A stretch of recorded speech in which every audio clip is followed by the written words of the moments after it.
In this video I'm going to be explaining the SpAG book that you're going to be using in your English sessions.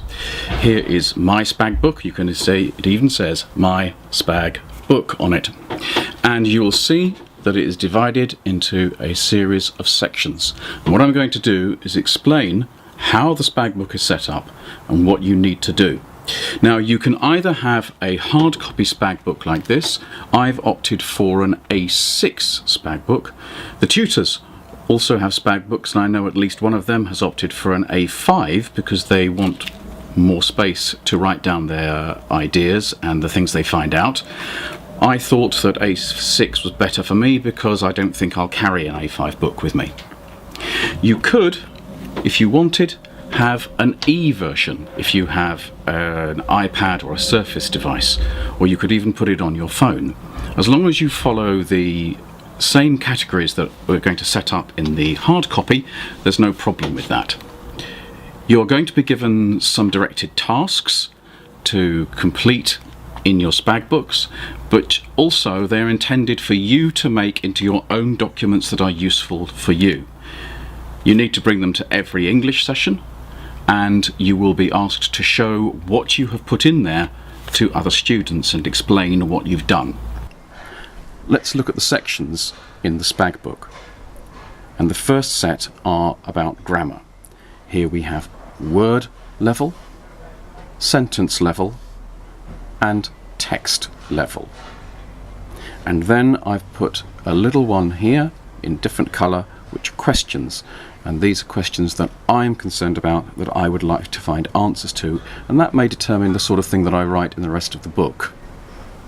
So here is my word section, and I've already started making little notes here, and the first one is about how people assign a structure to every word, which I just thought was a nice little quote. But the word section itself is subdivided into noun, verb,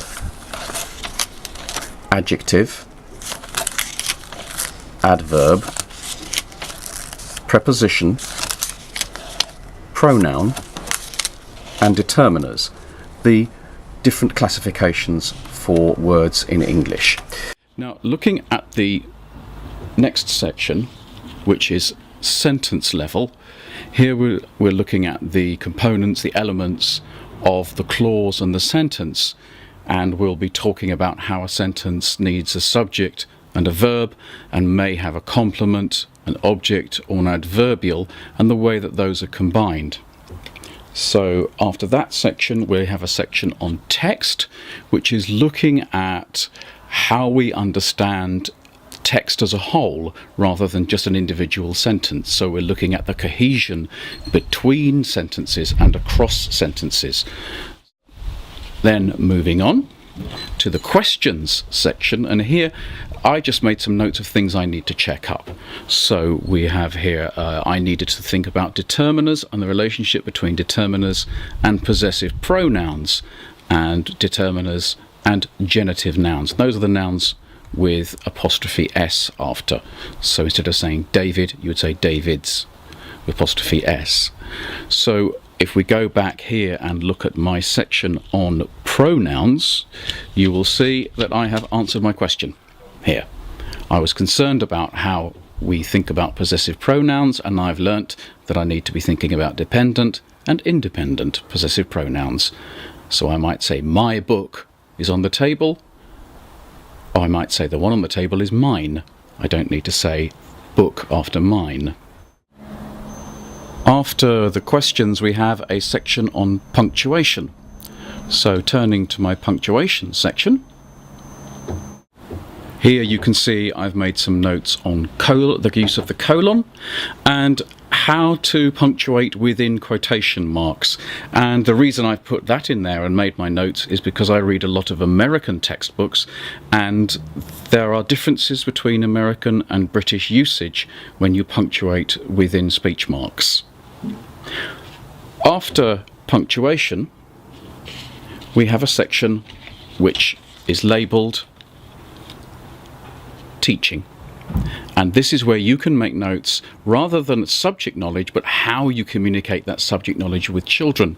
Now, I've only got one of these sections here. You may want to put in more than one, but here's an example for my teaching section. And all I have done is taken one of the slides from one of the seminar PowerPoints and print it out and stick it in, because I think it's a very useful teaching guide for helping teach spelling with children.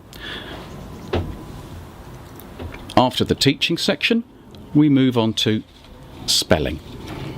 Now here you will see we have got a general spelling section, and then a separate section for phonological spelling, another one for morphological spelling, and then finally one for etymology. Now, I don't have much in my spelling sections because I've been concentrating on grammar, but an example I could show you is in morphological spelling, if I can find the place, which is there, where I found a definition of a morpheme, which I found particularly helpful when I was reading about morphology. In etymology, we're thinking about the origins of words, where they come from, Latin roots, Greek roots, Old English, those kind of things, to help us understand why English has such a broad, a rich variety of ways of spelling words. Finally, I have got in here a section on tricky words. You may not need this if you are the kind of person who can remember every spelling that you've ever learned.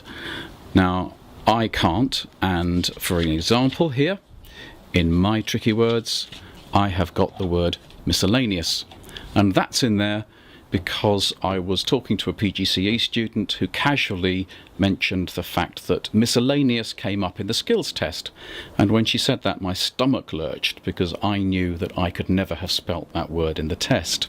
So it's here in my tricky words. So I did say that you can have a physical hard copy of your SpAG book, or you could have an e-version. So here on my Surface device, sorry about the reflection there, I have created the same categories as in the hard copy, and I have used Microsoft OneNote. Of course, you could use other software to create the categories. So you have the choice between the e-copy and the hard copy. At the end of this video, there's a list of contents that you should have in your SpAG book, and the same instructions are also in a couple of slides on the Learning Network. So, I look forward to seeing you in the sessions with your SpAG books ready to hand.